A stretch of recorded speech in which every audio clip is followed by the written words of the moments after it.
All right. So we are starting the book of Numbers, and the book of Numbers continues from the book of Exodus narrative-wise. We have the book of Exodus where God miraculously rescued Israel from their long slavery in Egypt. He brought them through the Red Sea, and they saw God provide through the desert wilderness.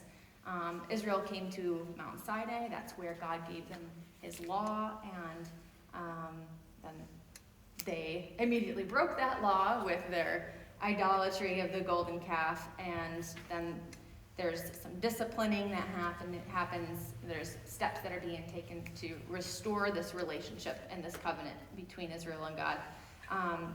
While they're camped at Mount Sinai, they built the tabernacle, and we saw all of the instructions that went along with that, the construction of it, all of the rituals that happen with it. They established a priesthood, and a lot of what happens inside the tabernacle and through the priests was discussed in the book of Leviticus. So we're kind of caught up now. This is where we're at in Numbers. Interestingly, at the end of Leviticus, it's been a year since they've been out of Egypt. The whole book of Numbers, the story that's in it, contains 38 years. So we're going to see a lot more happen quickly here in this book. So the book of Numbers received its name from how the book begins with a census of the nation. That's how we have our English title of it. But in Hebrew, the book title is Bamidbar. I think I'm saying that right. And it means in the wilderness. And I think that's pretty obvious as to why it's named that. Just the book of Numbers deals with the people in the wilderness. How they got there, how God dealt with them during their time in the wilderness, and how he brought them out of the wilderness to be led into the promised land. So I have a nice quote here from Charles Spurgeon, what he had to say about the book of Numbers. He says, "The book of Numbers might be called, without any impropriety, Moses' Pilgrim's Progress. It contains a full account of the progress of the pilgrims through the wilderness until they came to the promised land. And like Bunyan's Pilgrim Progress, it's not alone a history of any one person or nation, but is the picture of the life of all God's people." And I think that's a very fitting summary of kind of what the narrative is for this book. So let's go through a few of the terms and definitions that we're going to discuss, just to make sure that we're all still on the same page with some things. Can somebody tell me what the tabernacle was and what its purpose was? Isn't that where God was? Yeah. That's where he resided. Yes, that's where he dwelt with his people. Moved. Yep. They set up as a God's meeting place. Yes, and it was portable. Yes. Mm-hmm. And they did sacrifices too, right? Yes, that's correct. That was the center for all of their sacrifices, all of their feasts, and things like that. And then later it would be replaced by the temple as a permanent structure with the same purposes. Can someone tell me what a mediator is? A mediator? Mediator. It's like the go-between. Yes. Yep, exactly. The person who's interceding between two parties. And the mediator in this portion of Israel's history is who? Moses. And now our mediator today is Jesus. Right, exactly.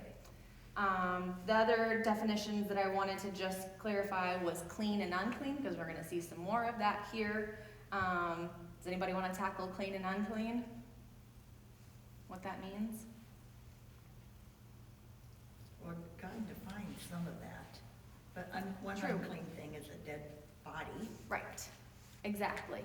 So things like it's referring to ceremonial, spiritual, moral, and it is affected by a different variety of factors. But like you said, dead body, usually things that kind of deal with like death and decay, so sickness and mold and such like that. That can all be part of clean versus unclean. I think that the big thing we need to be taking away from clean and unclean is that it usually did not have to deal with a sin factor. It was the result of sin. So touching a dead body, having mold in your home, having a sickness, all of those things are not something that is sinful, but it is the result of having sin in the world. And so because it is not holy and pure and life-giving like God is, it still needs to have that separation. Even though it's not sin, there's still a separation. So it's kind of its own classification away from, sinfulness, but there still needs to have something happen there. I wonder why then a woman's period is unclean. What I read is that it is because of all the bleeding, and bleeding is considered a loss of life. It's not exactly death, but it is losing a life. Because that's what gives life. I mean, for us, I mean, that's like kind of a. Yeah, it is, it's different. But that's the general idea of that, yeah, from what I can tell. Like the whole world had to know when you had that. Yeah. Right? Not at all. But how nice would that be though? For the whole world to know. But you get to take a break. You get to get out of the house. Husband's gonna take care of the kids. I'm out of the camp for a bit. Gonna hang with the girls. I don't know, it doesn't sound bad. See you next month. Yeah, right. Okay, so let's take on chapter 1, and we're gonna do question 1 first. It says, compare the numbers in the census in chapter 1 with the population of Jacob's household when they arrive in Egypt. And that would be from Exodus chapter 1, if you wanted to take a look at that.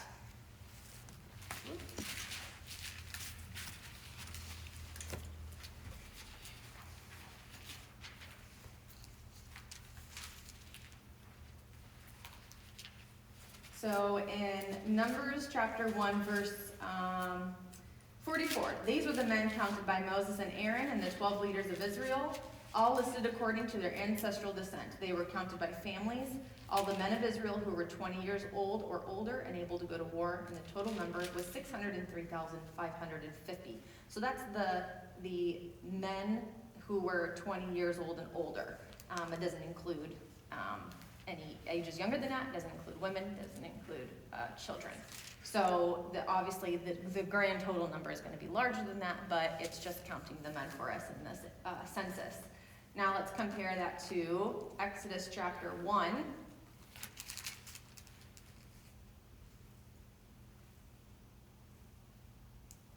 And it's just in the first verses there.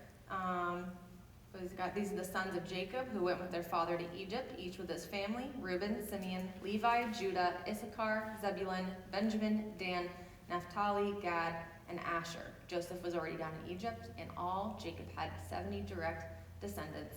And in time, Joseph and each of his brothers died, ending that generation, but their descendants had many children and grandchildren, and in fact, they multiplied so quickly that they soon filled the land. So starting off with 70, ending up with filling an entire nation and having 603,550 men, military-age men. What's the time span So is then? this after they wandered for the? Nope, this Nope, is just this after is- the 400 years of slavery. And it's only been a year since they've left So Egypt. they've left Egypt, so in 400 years, it's almost 750,000 people. Just men. Yep. So, what do we see about God's goodness in this comparison? We're thinking back to that promise that he made to Abraham. I'm going to make you a great nation. Your descendants are going to, fill. What were you saying, Lois? They multiply. Yeah. Yes, they did. Myrtles. Yeah. Just, And I find that very interesting because other pagan nations are doing all sorts of obscene rituals to pagan gods for fertility. And here we have a nation who's not doing that, and God is blessing them in really, really big ways for just expanding their family. Well, the women get to leave the house, like you say, with their periods, they come back ready to go. Ready to go. I think we can see a lot of God's goodness in this, but more than that, why is it important that we see God's goodness in this? Why is that a good thing? Well, it fulfills his promise. I mean, that's major, but we wouldn't know if he had less than 600,000. We don't know how big of a blessing that is, but, True. But it's still, I mean, that's monumental, obviously, but. right, it's fulfilling his promise. And that says that God is trustworthy and reflects on his unchanging nature. Okay, we know from Exodus 38, verse 26, that Israel was previously numbered for taxation for the tabernacle. Now they're being numbered again for the purpose of organizing an army. So think about this. They've already taken a census for a different reason. Now they're taking a census for a military reason. What do you think about the timing of this command? Why is God commanding Moses to count how many men are ready for battle at this point in time? There must be an upcoming battle God knows about. Yes, and what would that be? Canaan, Mm-hmm. taking Canaan. Yep, exactly. Everything from this point out is the focus is on the promised land. But certainly these people have fought before. The Israelites, this isn't the first time they've been soldiers, is it? Yes. It is? Yes and no. So, not formally, but they did fight one, maybe two battles. There was the one where Moses had his hands lifted up. That's the one battle that I'm thinking of off the top of my head. However, they've never been formally trained in some sort of, or organized in any kind of military way. They were slaves in Egypt. This whole generation spent their entire lives in slavery. Why? Absolutely not. They would have been ready for battle, because that would have just been inviting Pharaoh to do some harm to them as a people. They were very subdued. So this is the first time that they're actually being formally gathered and organized for some sort of military purposes. So, so we're seeing that God is organizing them because the focus is now on the promised land. So let's move on to chapter 2.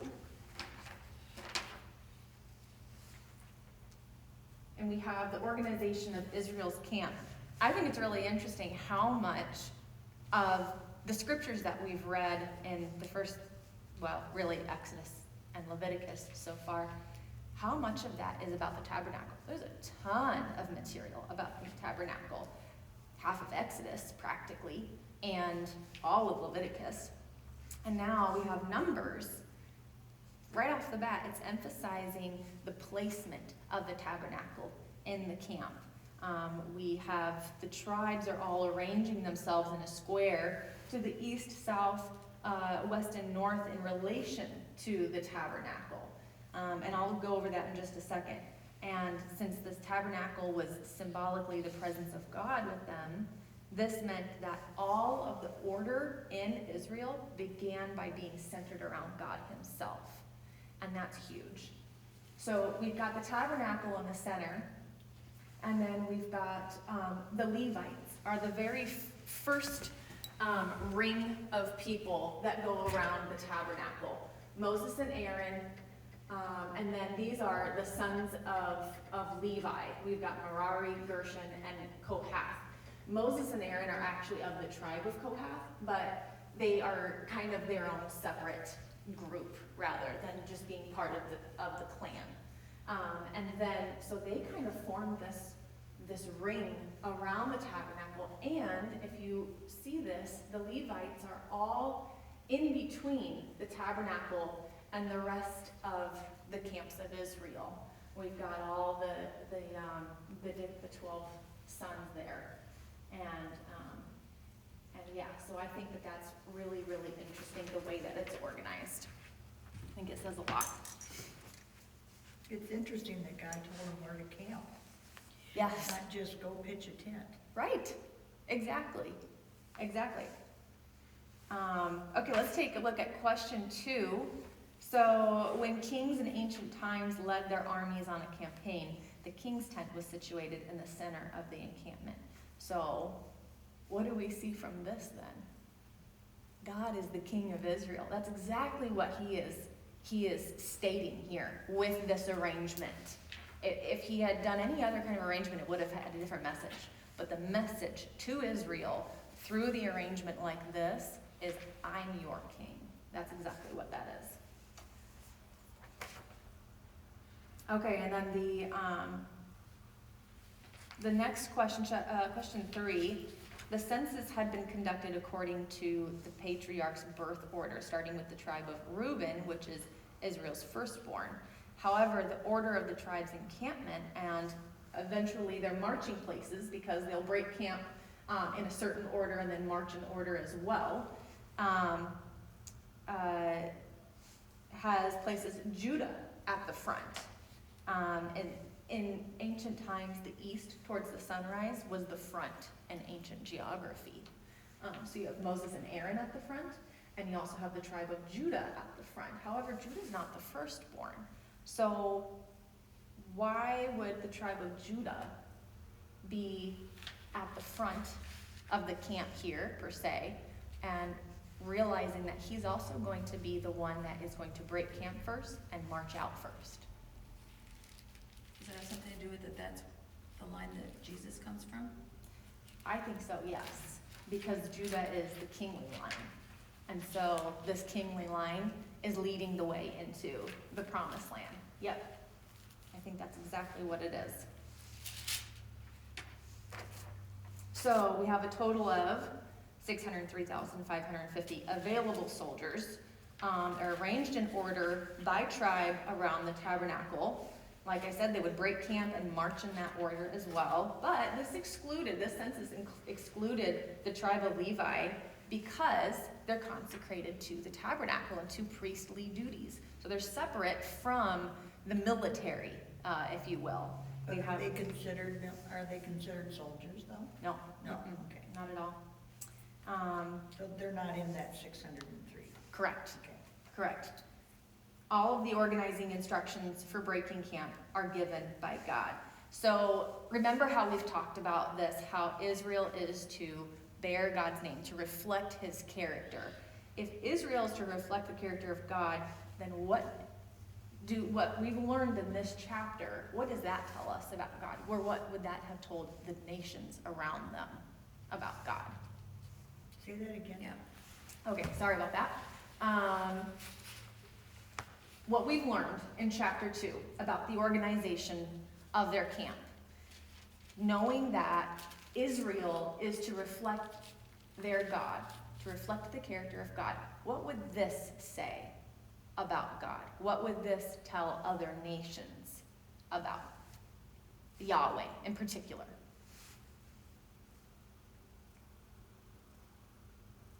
Am I throwing the hard questions at you guys tonight? Okay, Well, let me it's read. it's very orderly and set up the purpose Yes, purposely. orderly, purposeful, Yes. organized. Yes, Absolutely. yes. I think that reflects God's character. God gave the instructions for these things. Clearly, that's part of his nature. It pleases him to have it this way. What are some other points in Bible history that we can see God's orderly, purposeful nature being represented as well? Creation. Creation. Yep, absolutely.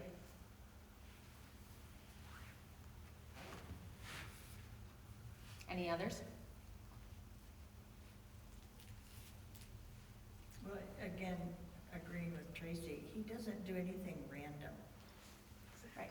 It wasn't like he just said, well, divide the guys out and put so many in each group. group. Right, I exactly. mean, he knows how many is in each tribe. They're not exactly all the same, Mhm. but nothing is ever random, No. even though it might appear that way to some. Yes, I agree. I think that, I think you're right on the money with that. If we would have looked at that with the wisdom of man, we would have said, no, this isn't how you arrange a military camp. These are the 3 smallest, clans. You could get flanked. Yeah, that's a total weak point right there. I don't know what the reason was for that, but God clearly had a reason for it. And this was the purpose that he had, and he specifically stated it. So I think you're absolutely right on the money with that. What are some other ways that we see God doing things that are out of the ordinary or out of the expected, but have a purpose for them? Well, the whole lineage of Jesus, True. to me, I mean, Rahab the spy, she's in his lineage, Uh-huh, you know. uh-huh. She had to lie, but, Wait, was Rahab a spy? I thought she was a prostitute. no, she had to lie. She hid the Oh, spies. I see what No. you're saying. Yes, yeah. And, Ruth, she was a Moabite. She's in there. Yeah, I think you're right. How about, God favoring the younger instead of the older firstborn to carry on a line or a purpose of his? That is very prevalent in Israel's history.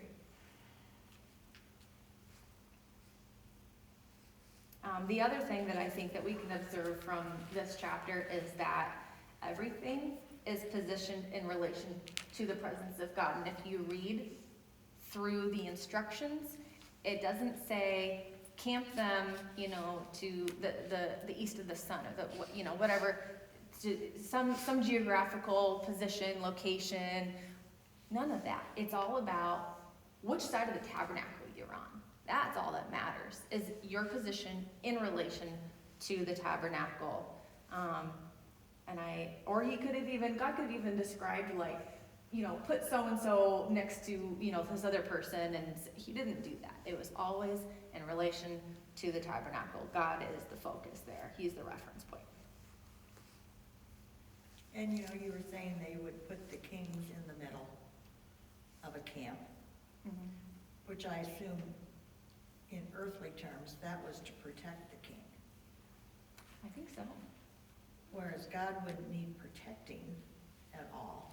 Yes. But by since they felt God's presence in the tabernacle, that kind of said you all have equal access, because directions weren't of any importance back then, except you said the east was usually the front, but Right. did that make those people on the east more important? No, No. it didn't give them any more importance. I think that it just gave clarity and order. But I think that you're right, and it's interesting the contrast there between an earthly king at the center, probably for protection. Maybe there's other reasons involved in that, but certainly protection is one of them. Like you said, God doesn't need protection, but what does his presence in the center signify? Not really signify, but just it tells the whole message is God is dwelling in the midst of his people. Well, and the people needed to have access, Yeah. or feel close to it. God didn't need them to protect him. Right. They needed him to protect them. Right. And so, Yes. like equal access, no preference, but Right. Exactly. yeah, like the center of your world is the tabernacle. Yeah, that's exactly right. And isn't that interesting? The thing that most people, when they're reading through the Bible and you get to Leviticus and you're like, oof, all these sacrifices and all the butchering and all the blood and all the this and that, and you're not comfortable with it. But that was the center of their world. Obviously at the center of that was God, but all of those rituals, all of the ceremonies, all of that was at the center of their camp, and it was happening continuously. And it was not something that was hidden, it was a very public thing, and it was a very, very recognized thing. And so I think that's very different from how we see things today. Yeah. All right, chapters 3 and 4 have to do with the service of the Levites. And like I said, they were not included in the census in chapters 1 and 2. But the tribe of Levi was set aside by God for the service of the sanctuary. Originally, if you remember from the Passover, he selected the firstborns to belong to himself. And that was at the first Passover that he said that.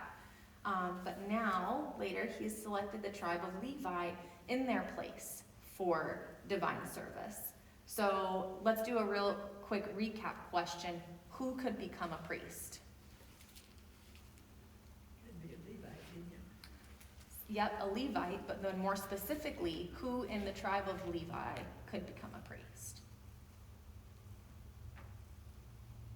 Firstborns only?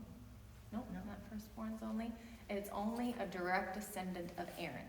So Aaron is the very first formally ordained high priest for this new system that God's put in place for Israel. And so now, at this point on, anyone who's a direct descendant of Aaron can be a high priest, can be a priest in general. The rest of the Levites are just for serving the priests and for serving the sanctuary, for serving the tabernacle, any of that work. So, and we can see how their work is divided up. We have certain clans are in charge of carrying the curtains and all of the coverings. Remember in the tabernacle, all those layerings. You've got the fine linen, you've got the goat skin, you've got the weird animal skin that nobody knows exactly what it is, dolphin, badger, sea cow, something rather, that nobody can figure out. All of those kinds of things. Then you have another clan that's taking care of all the holiest of items, and that's the Kohathites. I'm not really sure how you say it. And then another one of them, I can't remember which one the other ones is, taking care of all of the framework, all the structure pieces. So you've got this division of labor.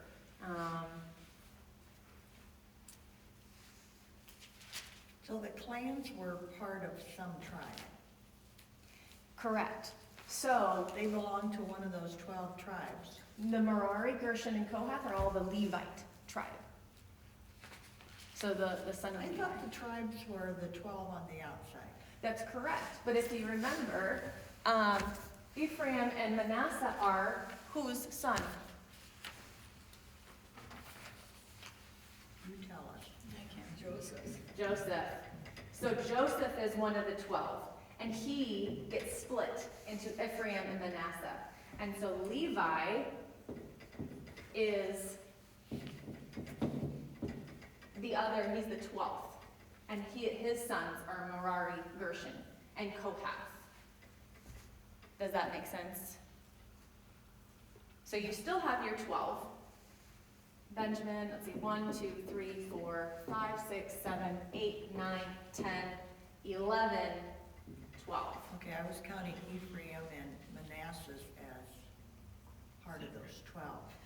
But Right, you still have, once Joseph is split off, then that still makes the 12. You know, technically, and number-wise, you would still have 12 tribes that are around. What were you calling clans then? For me, a clan is going to be families off of one of the 12 sons of Jacob. So Levi, he is a son of Jacob, and his sons were Merari, Gershon, and Kohath. They're not one of the 12 tribes of Jacob, so I'm considering them a clan or a family that is off of that, but they're still family leaders, part of the Levite tribe. Does that make sense? Yeah, I was just wondering who these Amorites and Ezihites and Hebonites, those are clans? Those are clans. Those are from somebody Yes, else from there. one of the, I'm not Yeah. sure who, but Yeah, one of okay. the 12 tribes of of Jacob, yes. Okay. And yes, Moses and Aaron are part of the Kohath clan or family. If I remember correctly, their father was Amram, whose father was Kohath, whose father was Levi, whose father was Jacob. And I believe that's the... You're doing good with that. I had to look that up because I was like, where are they in all of this? I was just curious where they fit into it all. Clearly, God has separated them. You can see clearly, he didn't just put them in the Kohath tribe. He gave them their own place to the east, the front. And also it would include Aaron's sons as well in that side east of the tabernacle there. But yeah, I wanted to know, so I found out. Okay, back to the detailed duties of each family in the Levite tribe. I have this quote here from Spurgeon that I think is worth noting. I talked about how each family had different duties, one for the holy things, one for the curtains and such, and one for the wooden frame structure and such. Spurgeon says this: "It's worthy of note that these Levites, although they were all equally consecrated to God, had not all exactly the same work to perform. God is not the God of all uniformity. There is a wondrous unity of plan and design in all that he does, but there's also an equally marvelous variety." And I think that that's worthy of note because you could say Kohaths had the best job of them all. They were handling the holy things. And Gershon or Merari, who I can't remember which one, they're handling just like the framework. You know, that doesn't seem quite so equal, so, you know, and whatever you want to call it. But Spurgeon did a good job of recognizing the importance in variety and the equal importance in that. In relation to, or in perspective of the New Testament now, we also see variety in the order of things that God has placed within the church. You've got different roles in the church, such as an elder, such as the pastor, you know, teachers, and etc. And I think that there's different jobs and there's meeting different needs, and each part is different yet equally important. And Paul went on to talk about that, like the parts of the body, and I think that says it well. Any questions on chapters 3 and 4? I just wonder how many people it took, because when it gives the numbers, it's like, in this clan, there were 6,200 males a month or old or more. So it's like, how, and I don't know if they carried the curtains or whatever they did, carried the frames. Like, how many people would it take Just to do those. to do that? There's Yeah. 6,200 that, in that age, like, how many did it take did you get a day off? I mean, you know what I mean? Right. How many people did it take to perform? Because there's, in each one of these, when they're divided up, are in the thousands Yeah. in each of those clans. Mm-hmm. So I just wonder, like, how many people did it take to move those curtains? Those curtains had to be so heavy. Could I you mean, imagine? No. It had to be so insanely heavy. I mean, I can't remember what What the is the measurements workload? of the tabernacle were, but it was large. weren't they And then like you had the feet thick? courtyard. Weren't they like The curtains were like feet thick. feet thick? Yes. Yeah. Yes. I That's don't know why how it tall, was, but feet thick. that's why it was so significant that it ripped Right. when Jesus died. Yeah. Mhm. Mhm. That alone is just huge. Just that one section. Well, just Then you've how got- did they make it? I mean, Really, that's the what's other it made thing. out of? They didn't The order it curtain. from Amazon. I don't They even, did not. I can't, it was, It would've been- it just said linen, but I don't know But it was like however layers many. and layers and layers. I don't know. Because if linen they is do very that. light. It's very light. But can you Yeah. imagine like how many feet thick and Oh. I suppose the women had to do that part. I don't know how they So, would I mean. No, there's so because much- remember, he's carefully selected those two to do them. craftsmen I don't remember their all that. names, to do all of this work. On the curtain? On the tabernacle itself. And I think that they were able to designate labor to a certain selected group of people that didn't have, their names. But yes, I don't know that it was just like, gather all the women together to do all I the think it was sewing. like I think it was, just skilled craftsmen or whatever they it called was. them. Mm-hmm. Yeah. You think about it, and we all have different talents. Yeah, So there would be people that had that talent. yeah. This is an all-consuming 24/7 job, it sounds like to me. I mean, to Yeah. keep the tabernacle the way it's to be kept, Yeah. with the sacrifices Yeah. going on, Yeah. there isn't probably days off, Tracy. Well, Sorry to burst your I bubble mean, there. I know they didn't move every day, but Oh, and that's actually not true. they It- didn't. Not every single day, but, where was it? I read it, hold on. Because that always just blew me away. Did these people move every day? And I thought about taking that curtain down I'll find every it. day. I'll find But it. if that was your only job, Oh, Where is it? imagine. Shoot, I'm not gonna be able to find it, but there is a,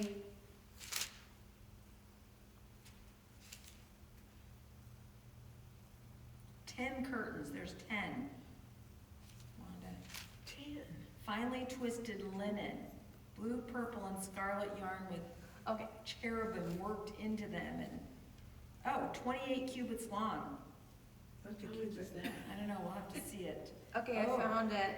Chapter 9, at the end of chapter 9, it says, in this way they traveled at the Lord's command and stopped wherever he told them to, and they remained where they were, as long as the cloud stayed over the tabernacle. If the cloud remained over the tabernacle for a long time, the Israelites stayed for a long time, just as the Lord commanded. Sometimes the cloud would stay over the tabernacle for only a few days, so that people would stay for only a few days. And at the Lord's command, they would break camp. Sometimes the cloud stayed only overnight and moved on the next morning. But day or night, when the cloud lifted, the people broke camp and followed. Can you imagine No. Okay, so having they- to do all the work that it goes into breaking down camp and then setting back up and then having to do it all over again the next day? Yep, Ugh. yep. Did they have to put it up in the dark? I have no idea, but the funny part about it, this is in chapter 9, and then the following chapter 10, halfway through the chapter is the people complain. Well, gee, I wonder why. I just kind of had a laugh at that because Oh, yeah. I was exhausted just reading about it. It's just an 15 feet understatement. high, it's 15 feet high, 15 feet wide, 45 feet long, and 15 feet high Whew. is the tabernacle. So the curtains would have to be probably pretty, 12 feet. yeah, or so, yeah. So is that 15 feet high to our point? Yeah, probably. I don't know. That's a big. Yeah. Anywho, yeah, oh, Yeah. Does it say how thick the curtain is? I'm looking at In it. those Yeah, notes? where are you, Tracy? She's got footnotes. Yeah, I have a Oh. cheater. What does it say? And I about probably the read all about curtains? it, but I can't remember it now. Let me see if it says.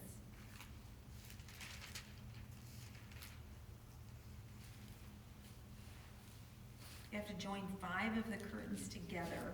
Right. One of them has 50 loops on one curtain, so I mean, you gotta think that's, Yep, yep. Hmm. oh, there a lot. Somewhere we were told how thick Yes, That yeah, maybe. we were. that main curtain was between the holies of holies, but. So who was the first one to make it? It says They were- Bezalel, Aholiab, and the other craftsmen. So there was 2 that were designated, chosen by God to be like head craftsmen. And then after that point, I think they designated labor. They were the general contractors and then they had. Yeah. That's right. Okay. All right, let's move on to chapter 5. Let's see if we can make it through all 6 chapters tonight. Shouldn't be too hard. Okay. At this stage in Israel's progress to the promised land, they had been organized, they've been ordered by God. Now they would be challenged to become a community that valued purity. God desired to make Israel a promised land people, and that meant a purified, holy people. So first there's this physical organizing of the camp. Now a spiritual order is being put in place. So this section deals with precautions that the Israelites were to take to keep the camp free from defilement. And we saw in Leviticus all the extensive laws surrounding impurity and uncleanness, and we discussed that. The laws in Numbers 5, 1 through 4, require that those with serious conditions of uncleanness be put out of the camp. And we kind of discussed that. It would be like leprosy and other kind of sicknesses like that. The reason for this is found in verse 3. God lived in the camp of Israel, so there had to be an effort to separate from sin as well as its effects, such as sickness and death. And I find it interesting, this instruction to put them out of the camp, it's frequently misunderstood as an act of rejection or excommunicating them from the community, and that's not what this is at all. Those put outside of the camp for ritual uncleanness are still identified as members of the camp. It literally still calls them their camp. It calls it their camp. So I think that the reason for this is, one, just for general health of the community. I think that was wise. But also, we have a picture of the gospel in this. So each band of tents around the tabernacle requires a different level of ritual purity depending on its proximity to the sanctuary at the center. And the outermost ring is representing all the way out here. Whoop, I didn't have a line out that far. So you've got the tabernacle as the holiest and purest at the center. And then you've got the Levites, and they have the most requirements and demands on them and laws on them for holiness and for purity. And then you have the rest of Israel, and then you have those who are outside the camp. That would be the impure and the unclean. Is that physically or spiritually? Physically, but representing spiritually in the spiritual picture of the whole image here. But the requirements of being placed outside of the camp were things like sickness, leprosy, that kind of thing, touching a dead body, that kind of thing. I think even like menstrual period and that sort of thing, they probably had sections of, outside of the camp. I don't think they threw the women on their period over with the lepers, but but outside of the camp is the picture there. And so what is the picture of the gospel that we can see from that? Let's take a look at question number 4. Right, did we do that? Yeah, no.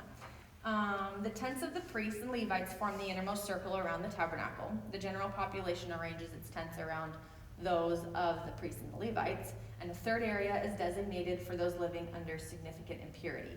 The outermost residence is temporary, lasting only until the impurity is resolved. So what do these 3 concentric bands around the tabernacle and the purification rituals for moving closer to the tabernacle teach us about God's grace?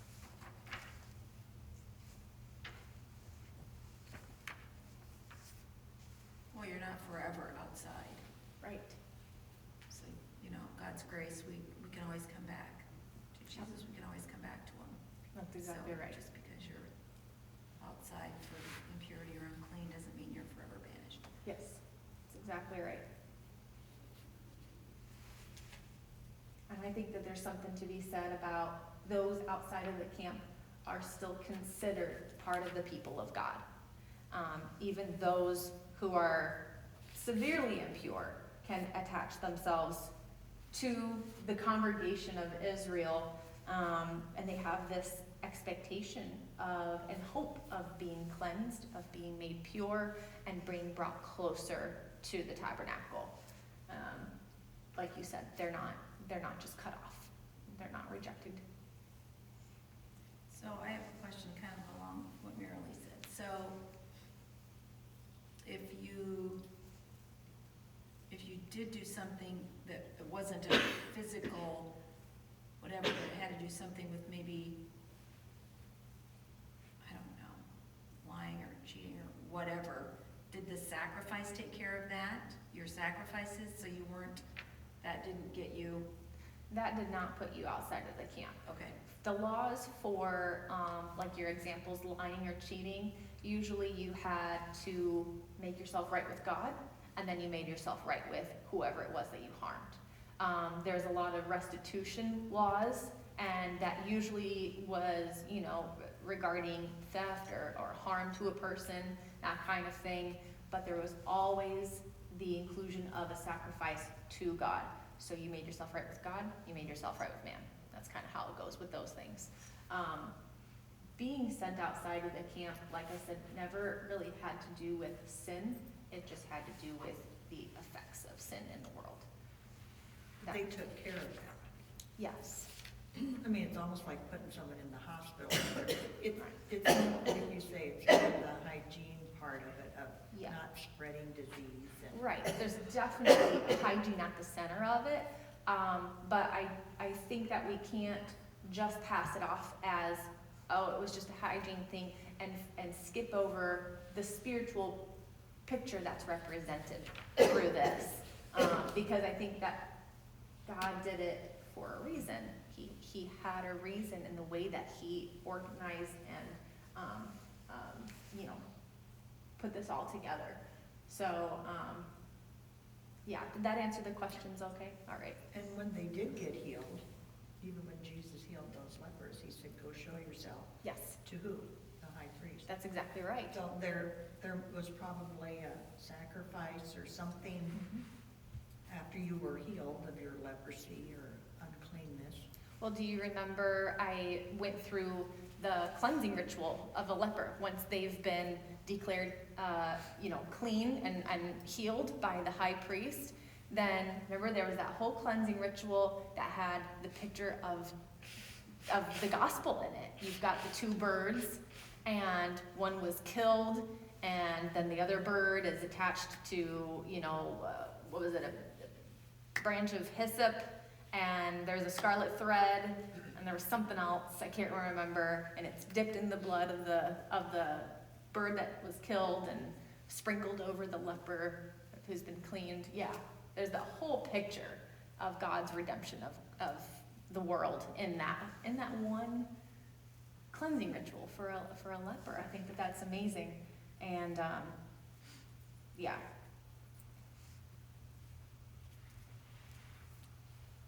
Okay, the main theme of verses 5 to 10 is along the lines of confession and restitution. So kind of like what we were talking about, God is concerned with far more than just the individual acts of sin. He is concerned with our sin nature. He demands that our sin nature be addressed.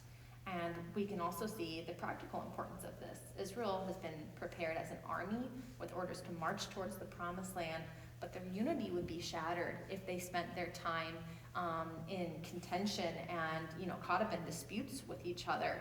So through restitution and sacrifice, they can have peace with God and they can have peace with each other. Harmony within the nation would be restored, and that's exactly what God wanted for his people as they were preparing to enter the land that he had for them, that he promised them. The rest of the chapter is spent dealing with the instructions for a situation of marital jealousy or suspicion of adultery. And I think I've shared on this briefly before. This law is given both to deter wives from adultery, but also to secure them against harsh husbands who may be jealous or maybe who just wanted to get rid of the wife and move on to another one. That's exactly what this did, was it protected women from that kind of abuse. And the Lord gave a ceremony to resolve these jealous feelings in a marriage by either proving them or disproving them. And what I think is most notable about this ceremony is that the punishment is not at the hands of the community, it's not at the hands of the husband. The punishment is at the hands of God himself. He's the one that will take care of punishing whoever is in the wrong, if they are in the wrong. To give a brief summary of it, did everybody read it, or do I need to? Yeah, okay. I won't do a brief summary then. But to give you an idea of just how humane this law is and how much this was in support of women, you can compare it to a similar law in the Code of Hammurabi. Do you remember the Code of Hammurabi? It was from the Babylonians. It was next to the Law of Moses. It's the greatest collection of ancient laws. There really wasn't a collection of ancient laws in that time, and so that's why it's notable. In the Code of Hammurabi, if a woman is accused of adultery, she is to be thrown into the Euphrates River, which was a sacred river. And if she drowned, then she was probably an adulteress. But if she miraculously survived, then, I guess she was just fine. There was nothing wrong, and she can go back to her husband. That did not really, that didn't seem very fair. It seemed a little biased. So yeah, what an incredibly different law God gives to Israel in concerns to this type of thing. So what does this law teach us about God and what he wants for his people? Why is it important? Why do you think that it's an important thing to You mean this test for adultery? Yes.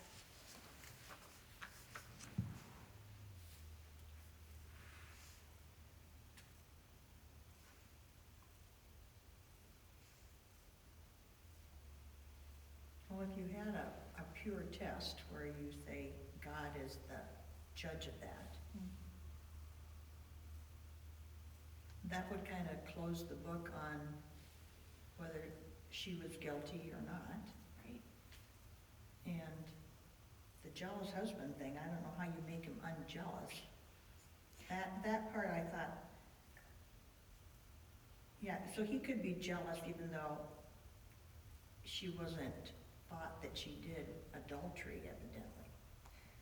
Yeah, I think that it, Because otherwise he would have brought her up on adultery charges, not just the Did you read that part between the adultery test and the jealousy? Those two being in there together don't seem equal, do they? I mean, just a jealous husband versus being accused of adultery. right.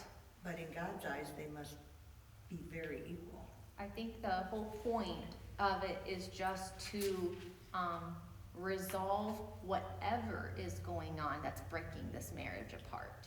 Whether it's adultery, whether it's suspicion of adultery, whether it's jealousy or just bitter feelings, whatever it may be, I think that that's included in this.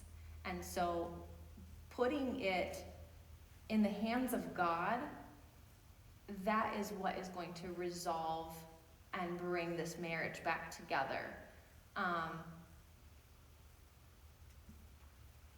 Well, I he think- obviously doesn't want people arguing and, Right.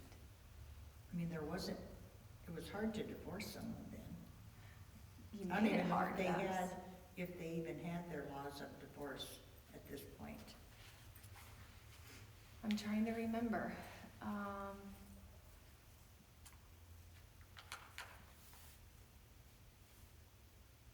I'm sorry, I can't remember. Or if you did commit adultery, you were probably put to death, weren't you? Yeah, that's So- usually what it came to was, but you had to be caught in the act of it.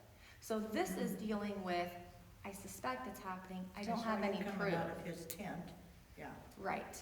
So this is the point where I don't have a witness proof of something going on. I think it's happening. I'm gonna take it to God. God, if it's, God knows. If it truly is happening, then I believe was the punishment infertility or some sort of other disease of some sort. What do you think it meant when they said that if they were guilty, her thigh will fall away and she'll swell? Can you tell me which verse that is, please? Mine says, 27, yeah, in verse chapter 5. My cheater says the figurative language speaks of the loss of the capacity for childbearing, Yeah. and if pregnant, the miscarriage of the child. Yep. So this, what's the falling away of her thigh? Her thigh shall fall away. It's figurative language, it says here. Oh, it's, okay. And that's what it means, either you can't bear children or, You'll have, so if you committed adultery and got pregnant, and your husband brought you there, then you're Oh. gonna lose the child, if you're found guilty. If you're guilty. I wish Lindsay was here tonight, because she probably has some sort of medical insight for us. I wonder, it makes me wonder if, is it a figurative language as in like it really, like the falling away of the thigh really has nothing to do with it, but that was just their way of saying it? I thought or- maybe it meant she fell over, like you couldn't stand up. Oh, I You know. wonder if there's like a disease that causes infertility but has something to, like, it's, you can see it in the thigh. I'm just wondering, like, where does that, where does that phrase come from? Remember to ask her that. Yeah. Let's ask Charles that, when he's any questions on Sunday. Yes, numbers 5:26. What does that mean? You might want to give him a heads up. Here we go.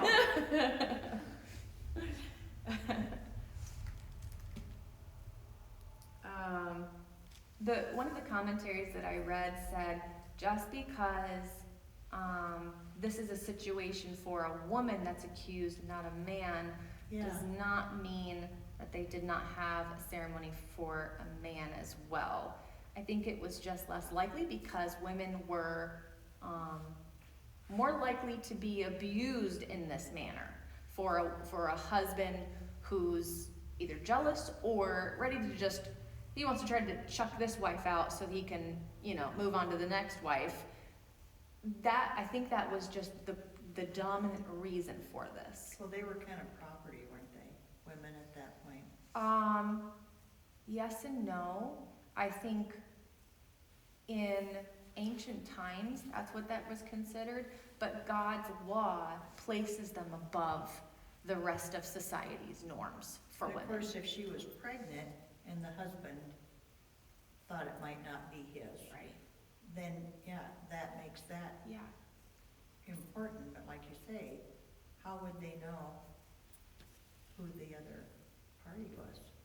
Or did they? They don't, unless you have proof, then, I think this ritual only takes care of the two people in the marriage.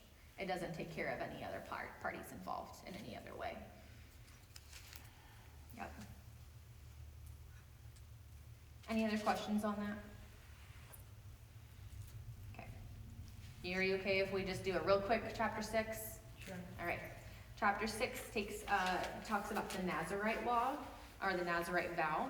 And the vow of the Nazirite was to express one's special desire to draw close to God and to separate oneself from the comforts and pleasures of this world. In a significant way, the Nazirite vow gave every Israelite the opportunity to make a priest-like vow and to live in a priest-like consecration to God, at least for a time. The priesthood was restrictive. Only men of a certain age from a very particular family could be a priest. And the consecration of a Nazirite vow was open to all, including women, which is really, really incredible. Yeah.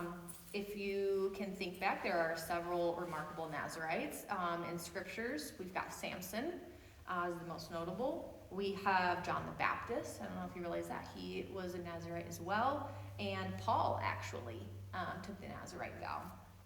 Also, the mother of Samson took the vow of a Nazirite during her pregnancy. And so I think that the Nazirite vow, we see those instances of someone having a Nazirite vow. I think all of those, except for Samson's mother, all of the others are a lifelong commitment. But typically a Nazirite vow was a temporary thing. It was not usually a lifelong thing. However, it was not restrictive in any fashion of for a time. You could take it for as long as you wanted to. I don't think it was for too short of a time, because if we look at the main prohibitions of the Nazarite vow, it was no wine or other alcohols, no cutting or grooming of their hair, and no contact with a dead body, not even a close relative. So no grooming of the hair. It wouldn't be noticeable for a short amount of time. You needed a longer period of time for it to be more noticeable. So that makes me think it was, months to years type of thing. So the prohibitions, so no alcohols, no cutting, grooming hair, no contact with a dead body. I think it's interesting that those are the only 3 things that are required of them, and there's no other moral requirements that are put on these, on the people who want to take the Nazarite vow. If you think of the priests, all of the things that they have to fall in line with in order to fully represent God to the people. I think that they have a huge burden on them for that kind of thing. But the Nazarite vow doesn't have any, like some, extreme things going on. No crazy dramatic public portrayal of anything going on. And I think the reason for this is that those who took the Nazarite vow continued to live life like normal. They weren't like monks who would isolate themselves and in search of spiritual enlightenment or whatever you want to call it. They just went about their business as usual, and they continued to keep the rest of the laws just as everyone else in their community. But their unkempt hair distinguished them, and their absence from wine and separation from death, that would have set them apart in just enough way to be a public portrayal of their consecration to God. They didn't have these crazy bells and whistles like the Pharisees, who are praying loudly in the streets and this and that, and tithing very publicly, and all of these things that Jesus reprimanded them for. The Nazarite vow is not about that. The Nazarite vow is about inward consecration, but there is a public aspect to it, but not anything that's, overly dramatic. And each person's purpose for taking the Nazarite vow could be different. Yes. Mm-hmm. Yeah. The whole purpose is just to draw closer to God. It was just but you're right, it's a very personal thing. Yeah. But did Samson's mom do it on his behalf? I mean, did he decide that himself, or she decided that when he was On whose behalf? Samson? She was pregnant with him. So she determined he'd be the Nazarite, he didn't. Yeah. I That's see her- what you're saying. Yeah. Yeah. So That's a did he good have question. I'm Nazarite? not sure. That's a good question. If his Nazarite vow. Because I thought, I don't, yeah, She she raised him raised as him a from, Nazarite. yeah, this is who you are. Okay. Whereas you're saying the others would say, I'm choosing to, I'm choosing, yeah. for however long. Well, now I'm not sure, because John the Baptist, I remember there was was it the angel that told his father, what was his name? Zacharias. He will, it's in Luke, hold on. I just read it today.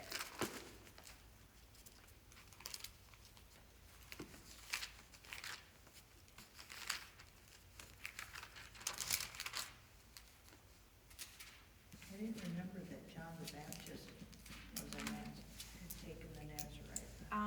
It doesn't say specifically, but when you read it, it fits in. Where are you? Okay. Don't be afraid, Zechariah, for God has heard your prayer, and your wife Elizabeth will bear you a son, and you are to name him John. You will have great joy and gladness, and many will rejoice with you at his birth. For he will be great in the eyes of the Lord. He must never touch wine or hard liquor, and he will be filled with the Holy Spirit even before his birth. I think that's pretty much it. I thought there was one other place where it spoke about how he was going to be, how he was to live. And maybe that's somewhere else in here. But anyways, it makes that one is a specific command. you know, Yeah. to raise him in that way. I think the angel of the Lord, I'm just reading Samson. Angel of the Lord appeared to his mother, and she said, the angel said, drink no wine or other fermented drink, because you will conceive and give birth to a son. No razor may be used on his head, because the boy is to be a Nazarite. Mm-hmm. Okay, So that was so that's a command as well. That was, yeah. For Paul, what we have to go on with Paul is that it says, I don't remember where, that he shaved his hair as part of his vow, completing his vow. And so that was what you did with the Nazarite vow, was you didn't cut your hair, and then once your vow was done, you shaved it all off and you gave it to the priest as an offering. It was, I don't know if they burned it or what, but that was completing your vow, along with whatever other sacrifices you did at that point. So when it talks about Paul cutting his hair off as completing his vow, that's the vow that it's talking about. Yeah, they did burn it. What is that humming? Speaker, maybe? Is it a speaker left on or something? I don't know. Does it sound like the humming It just of a... started. There's a ghost in here. The Holy Ghost.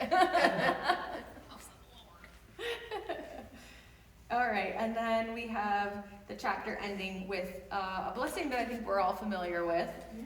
The Lord bless you and keep you. The Lord make his face to shine upon you and be gracious to you. The Lord lift up his countenance upon you and give you peace. Beautiful blessing. Some believe that the three mentions of the Lord in this blessing, the Lord, bless you, Lord, make his face shine upon you, Lord, lift up his countenance upon you, points to the Trinity, the three mentions there. It doesn't prove it, that for certain it doesn't prove it, but I think it does illustrate it in a beautiful way. God the Father blesses and keeps us. God the Son is the source of grace, and God the Holy Spirit gives us peace. So there is a beautiful illustration in it, even though it doesn't prove it. And then Spurgeon had this to say about this benediction. It says, here's a benediction that can go all the world over and can give all the time without being impoverished. Every heart may utter it. It is the speech of God. Every letter may conclude with it. Every day may begin with it. And every night may be sanctified by it. And I think that puts it nicely. And that is all I have on chapters 1 through 6. Is there any questions that you guys have for me tonight?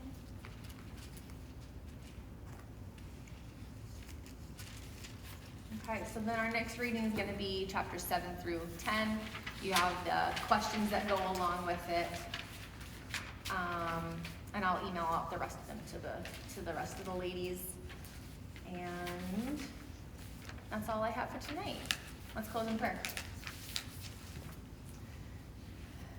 Heavenly Father, we thank you for showing us who you are and your purposes for us.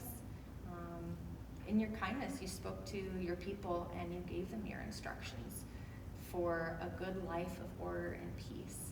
And we know that your words hold true for our lives today. Thank you for the assurance of your presence in the church through Jesus Christ, and that you are with us as we journey through life, and for the privilege that we have to be able to gather together and worship you every week.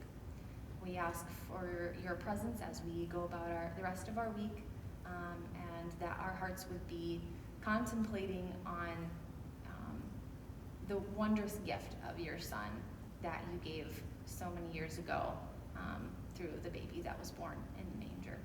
We thank you, Lord. In Jesus' name, amen. That was the furnace.